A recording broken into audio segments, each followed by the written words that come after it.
Good morning, Gear Facts friends. We're looking at the Euphoria UM2 from Behringer. It's a very simple little recording interface, and it's got XLR as well as an instrument socket. Hopefully that's stereo. We'll find out in a moment as we unbox this unit and set it up for the first time. Aha, there's our cable. Now let's move a little closer to the laptop. And a quick look at the back. Well, it's nice and simple. Outputs left and right, USB socket, and we have, looks like a phantom power control here. Power lights come on. We're just waiting for the software to detect.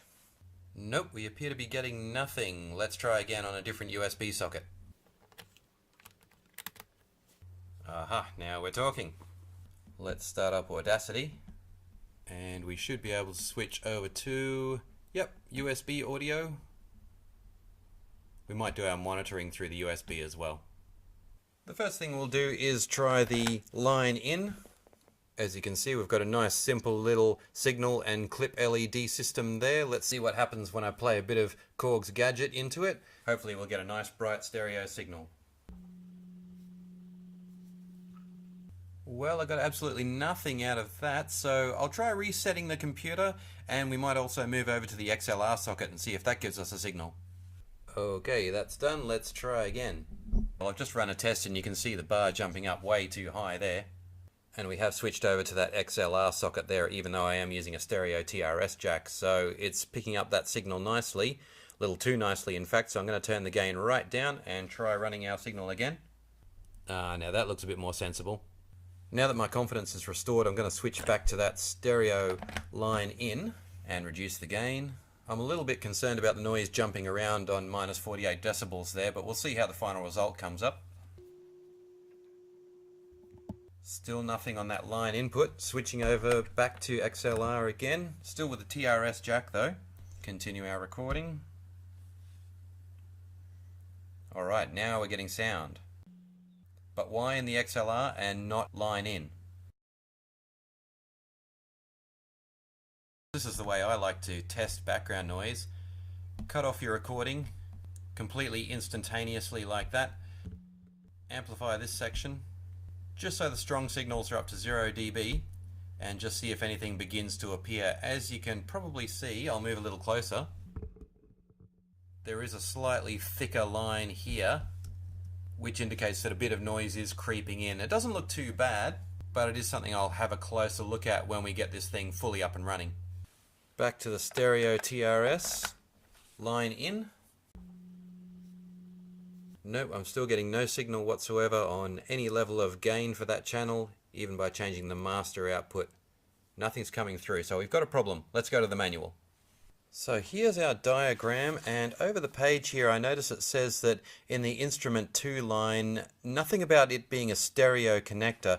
Sometimes stereo TRS pins won't work in mono sockets. So if this is a mono socket, then maybe that's why I'm getting no signal. I'm going to try a mono TRS pin now and see if that helps. Okay, well I'm putting a signal in and still we're just getting that bumpy low noise hum in the background. There's no signal coming through. So it looks like all I've got access to is mono recording on that XLR socket. Let it tail off there and stop. Now let's have a listen.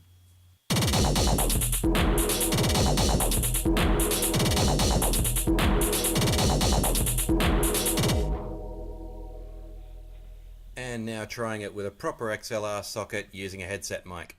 Testing, testing, testing. Okay, we're up a little bit high. Alright, that gain knob has a really good response to the amount of input there. I feel like I can speak quite comfortably without any fear of clipping. And here's what it sounds like recorded. Testing 1, 2, 3. This is the Behringer UM2. Okay, so this is where we've ended up with the Behringer UM2. We have a signal in this XLR line 1 here. It can also take a TRS jack, as you can see. Line 2 is giving us absolutely nothing at all, and I can't see any way to fix it. That's not to say it's a bad quality unit. I mean, every batch has a lemon, and maybe I just got the bad one. But we've also had to listen to the recording quality, and I'll let you be the judge about just how good that was. I was using a Shure headset mic, and I was recording some audio from Korg Gadget.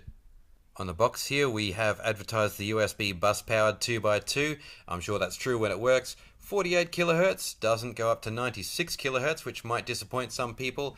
And over here the ultra low noise promise of the Xenix mic preamp. I'm not entirely convinced about that either. So I guess you could say my experience has been disappointing, but that's not to say that this is a bad item. I'll let you be the judge. Yours will probably work when you grab it out of the box. I doubt you'll have all the problems that I had. So I'm going to reserve judgment on this one, but yeah. Thanks for watching Gear Facts. Thanks for liking, commenting, or subscribing. See you next time.